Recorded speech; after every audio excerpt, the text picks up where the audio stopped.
going to do? What are we doing all this time? Then bring it.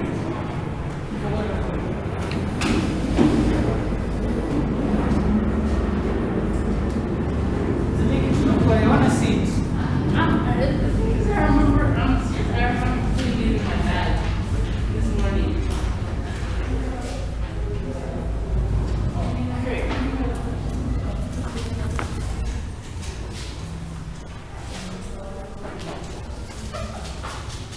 These are only moving very fast. We're almost finishing the year. This is Monday 21st. Yeah, 21st. Okay. So where did we start? Do you want our creative writers? I'll take them later. We stopped at page 11, right?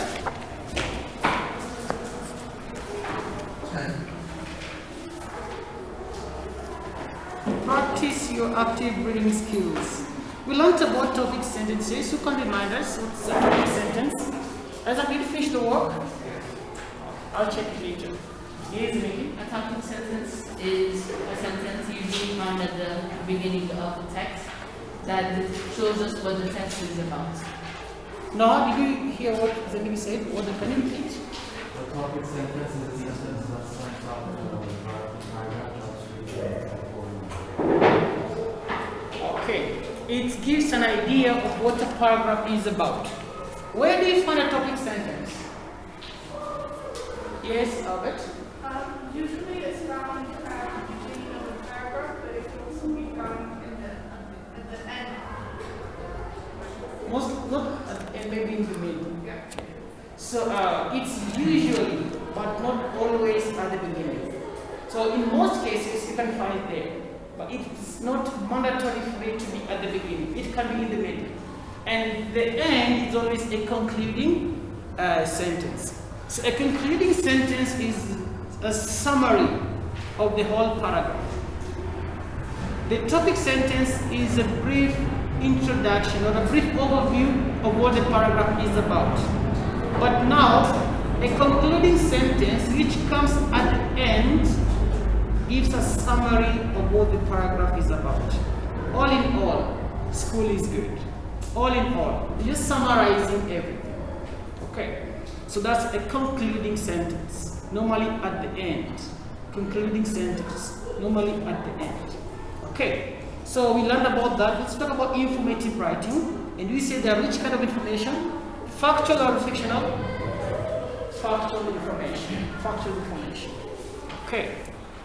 So they give facts, and you also differentiate between facts and opinions. It's very important. Okay. So where did we stop with the reading? It was here. Can't remember who read last. No, we started here. I think I finished reading page 10. yeah, I think Okay, we started there. Yes, informative writing. Page 11, everybody. It's a maybe page 11. Yeah, it's from a page of this forward piece of informative writing. Its intention is to explain something to you, and when you are reading it, you are likely to be scanning it for you. So they're saying we want to know about informative writing. And on Friday, we learned that informative writing involves non-fiction writing that gives factual information. And we say factual information are truths, facts, things that can be proved. Okay, so its intention is to explain something to you, informative, to get information, to give you data. And when you're reading it, you are likely to be scanning it for useful facts and details. So you want to know what happens, which information is factual. So you look at it, you scan it. Okay, continue. In what the passage about looking girls in Australia does not contain any more photographs or something, which may help to indicate that you will therefore need to careful about another review. Try to identify the main points of the record, what meaning and suffering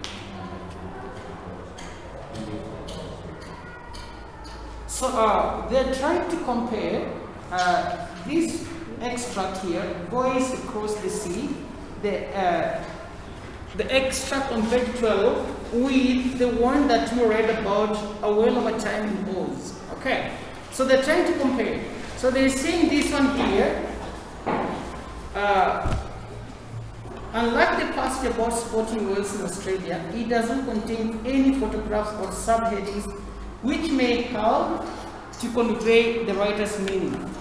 So as you can see here, the extract on page 12, it has only one picture, as opposed to, oh, it also has one picture. But now what makes it different, it has what? A subheading. Okay. Then they're saying, you will therefore.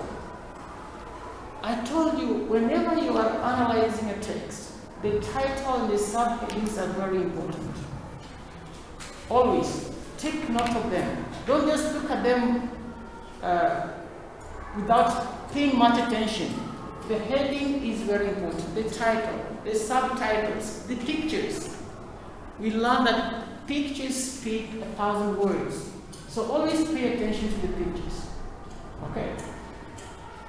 Since there are no pictures, so you will need to think carefully about the meanings as you read through it. Try to identify the main points of the writer's argument and separate them from the examples he gives to illustrate it. So what they're saying here, in any piece of writing, a writer may use both facts and opinions. Okay, so when you're reading, try to differentiate the facts from the opinions. They're saying here in the last sentence, try to identify the main points of the writer's argument and separate them from the examples he gives to illustrate. So the main point will be a fact. In as much as they're explaining the fact, they can use their opinions to make it clear. Okay. Noah? Yes, study. A useful tip when reading this type of writing is to assume that each new paragraph deals with an important new point. If you can identify the topic sentence in each paragraph, it will have found a good on which to have your understanding. Yeah, this study tip just emphasizes on what we have learned about paragraphing. And we've always learned that every paragraph has what? A single idea. So look at it in that way, that each paragraph deals with an important new point. It's the same thing. Different words, the same thing. One paragraph, one idea. One paragraph, a new point. So once you know that, you need to now identify what? The topic sentence. The topic sentence will now summarize or give you an idea of that point that is being mentioned or being talked about in that paragraph. Continue. For example, in the third paragraph of this passage, the opening sentence is clearly the topic sentence as it states the main point of the paragraph. And then the following sentence develops this point. Spotting the topic sentences help you to keep a tight control over understanding of a writer's review. Okay, let's look at the third paragraph. Is it?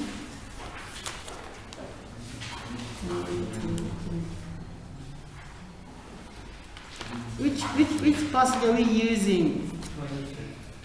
Passage 12. Okay. 1, 2. Okay. The first transatlantic telephone cable went into service in 1956. So, if that is the topic sentence, what do you expect to read in that paragraph? Which information do you expect to get? Yes, no? About the cables. Yes, about transatlantic what? Cable. So it gives you an idea of what to expect in that paragraph. So they're saying, once you identify the topic sentence, you will have a tight control of the understanding of the writer's argument. Come on, thank you. So the first thing you need to do is to identify what? The topic sentence. The topic sentence in a paragraph will make you now understand what the paragraph is all about. Are we on the same page? Who is left behind? Isaac? Yes? You said who's left behind? You're behind. What? A little bit. Where are you? You want to bring to where we are? On page 11. On page 11. Huh? Yes, you're on page 11. Was he reading the study? Yes. Okay. Points to consider. Next.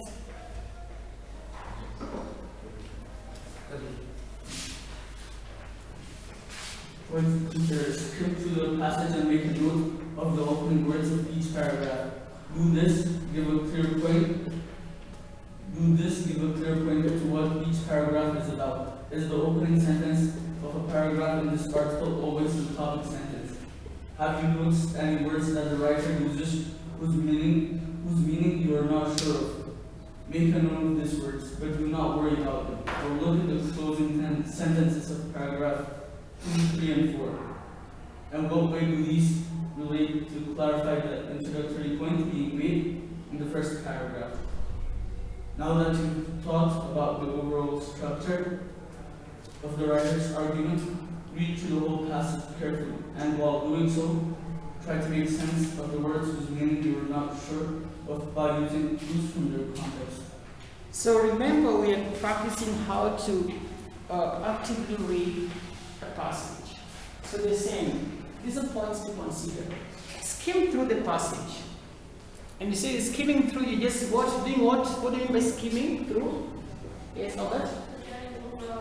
Yes, when you're skimming through, you just want to know what the passage is all about.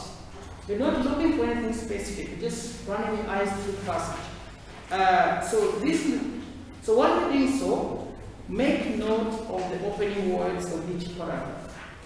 Why are you doing so? We want to see if these opening words or opening sentences are the what? The topic sentences. So as you skim through, pay a little attention to what? The opening words, the opening sentences. Then ask yourself, do these give a clear pointer to what each paragraph is about? It's the same thing.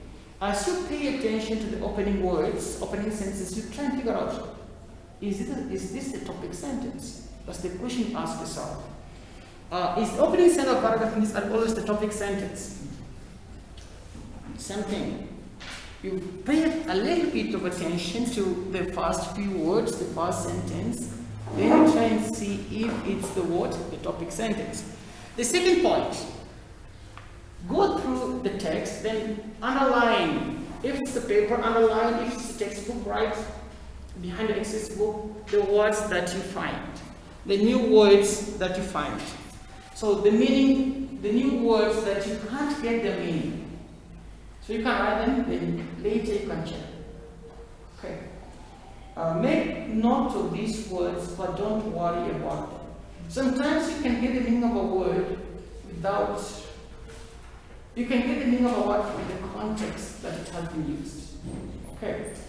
Then, look at the closing sentences. Do they summarize what the paragraph is about? So, when you're reading actively, there are two things that are important. The topic sentence, or the first sentence of the paragraph, and the last sentence. So the first sentence, if it's a topic sentence, will guide you to know what the paragraph is about. And the last sentence will be a summary of the paragraph.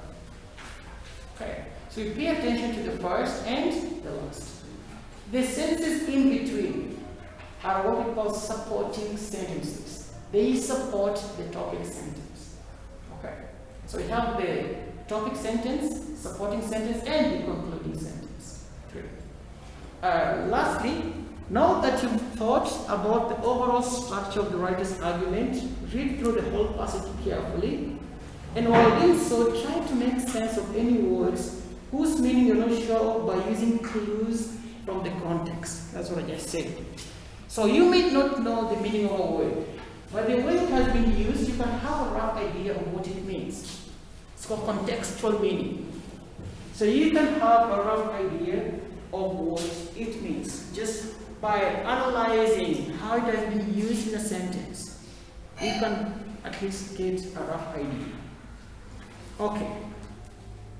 So, did you remember? Yes, I will remember. Reminders. When skimming and scanning the passage, try to identify the main points of their content and to keep this clearly in mind when answering the questions. Yes. While you're skimming, while you're scanning, try and absorb the main points, what the passage is about, what is being passed across. Yeah? So when you understand the passage, by understanding the main points, when you go back to answering the questions, it becomes easy because you will have understood the passage. You know you can't answer what you don't understand. Can you? No, you can't. So by skimming and scanning at the same time, identifying the main points, you will understand what the author or what the writer is trying to pass across, which is very important when you now embark on answering the questions. Up to there, any question? Yes? About the part that I said, can't answer what you don't understand. What will you be answering? Well, the thing is, as for example, the question is, what word is on, no, not that. But okay. If you just scan for specific information without like actively reading things, you're skimming in fact, without skimming. If you just scan for the specific answer, or the answer of a question. Let's say a question says, what does this mean? And you just use the dictionary instead of referring to the text. Now, what is your question? You've been explaining. You're answering without understanding the text or anything at all. So if you give a dictionary meaning without understanding the context, you could be wrong. Because there are words that have more than one meaning. Yeah. Yes. So you have to check the context. Okay. On the same page? Yeah. Okay. So voice across the sea.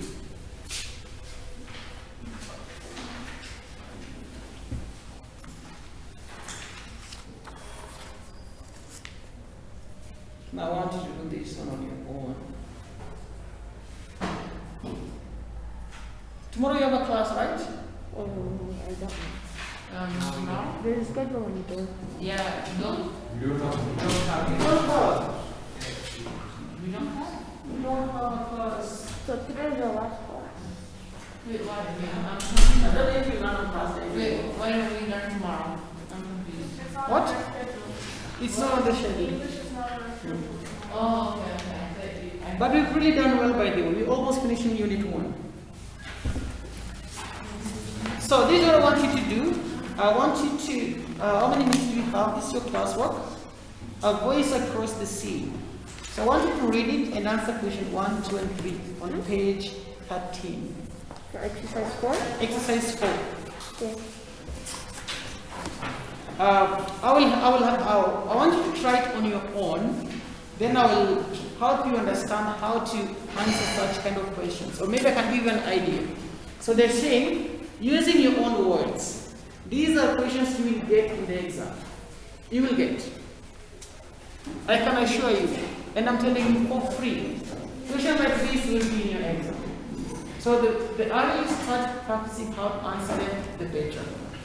Using your own words, explain what the text means by man is preeminently the animal who communicates. So when you ask this kind of question, understand it, and I've told you, try and use what? Synonyms. Okay. No, it's lost. But